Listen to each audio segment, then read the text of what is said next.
The latest jobs data is in. The Canadian economy shed just over 6,000 jobs in July. Our guest says it's not a total surprise, and the decline in construction jobs does not bode well for housing affordability. We're joined by Stéfane Marion, chief economist at National Bank of Canada. Stéfane, great to see you. Thanks for giving us the time.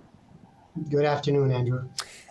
So it looks as though our labour market is deflating because economists were generally looking for an increase in July, weren't they?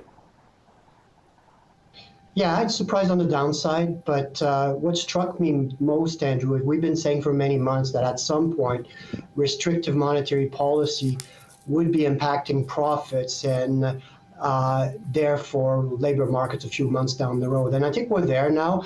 I think what struck me the most on this one was the fact that private sector jobs were down for the first time in 10 months. Private sector jobs down in the first time in 10 months. That's interesting. I hadn't seen that metric. Is that a significant pointer to businesses finally feeling the pinch of more expensive money? I think so, and then you did mention that some corporations are having a second look at headcounts, and I think we're likely to see more of that in the second half this year, because with declining profits, corporations are trying to preserve their profit margins. And I think we're going to see this on both sides of the border, but it starts with Canada, which is a little bit more interest rate sensitive. So we saw private sector jobs were down, but also, transportation, warehousing, construction, that's all interest rate sensitive, Andrew. And the other thing that was really important from my standpoint is the first time in 13 months that we see 3 of the large provinces shedding jobs, and that to me is a sign, shedding full-time jobs, and to me that's a sign that clearly there's a deceleration that has been set in motion by restrictive monetary policy impacting labor markets. The year-over-year increase of 5% in wage costs came as a surprise, I believe, but you think that a rising unemployment rate will eventually dampen wage inflation? Well, historically, that's the case, Andrew. And the reality is the numbers we saw this morning in terms of population growth were staggering. Working age population up 83,000 on the month. More than 500,000 in the first 7 months of this year.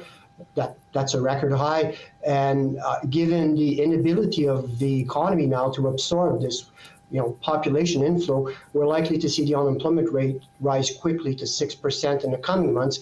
And historically, rising unemployment means that wage inflation is not a big concern.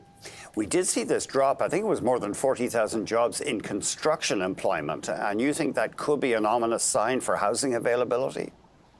But that bothers me, Andrew, because that's the worst performance since 1982 over the first 7 months of this year.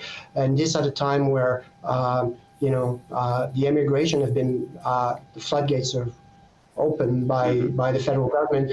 There's an inability now for, home builders to cope with this population surge. So what that means, Andrew, is that going forward, I think the Bank of Canada cannot hike interest rates anymore, but rate cuts will take a while to come because with this surging population, lack of housing affordability, you're going to have sticky inflation in anything related to housing for the coming months.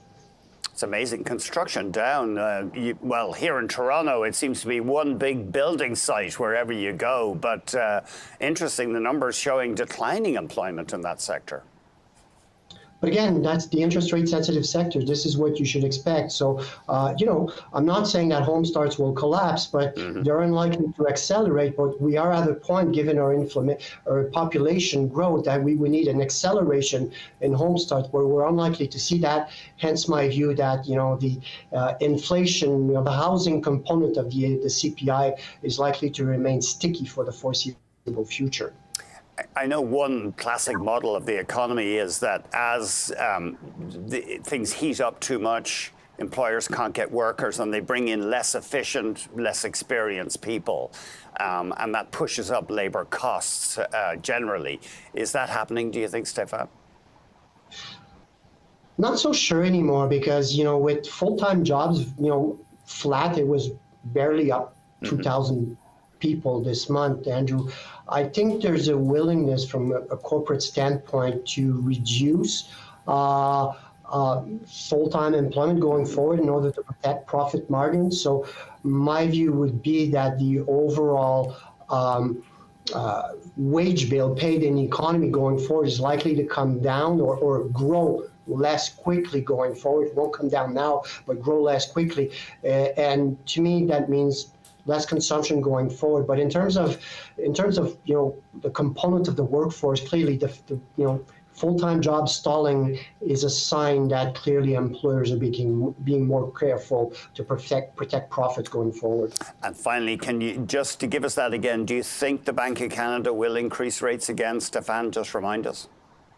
I'd be surprised, but my biggest frustration now is that they'll drag their feet before cutting rates, and that's something that's unlikely to happen before the second quarter of next year, according to our current forecast. So that's frustrating, Andrew, but that's a reflection of surging population and the resilience of anything related to housing on the inflation component. Oh, that's interesting. So you think that perhaps they should consider cutting rates, but their hands are tied?